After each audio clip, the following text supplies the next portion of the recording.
O dabar einam nusipirkti valgyti kaip išalkės. Šiauliuose prie centrinės Maksimos kioskelis. Einam kebabų pasimsim. Labą dieną.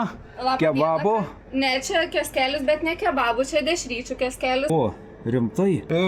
Dešrą duokit, naminę, kaimišką. Išreikė. Pačią skaniausią išsirinkot, prašom. O, dėkui, dėkui. Palaukit, dar ir susimokėti reikia. O, už ką? Už ką, ne dešrytę? Gerai, gerai.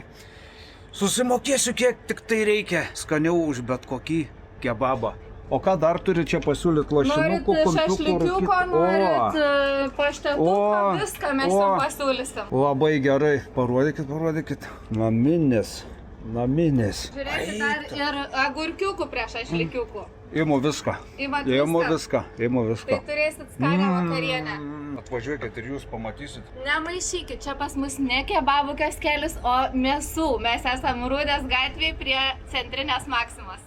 A čia, gerai. O aš dabar susimoku, atsisveikinam ir lauksim jūsų čia. Pati geriausia dešra. Iki. Visą lauksim, kitą kartą grįžtam.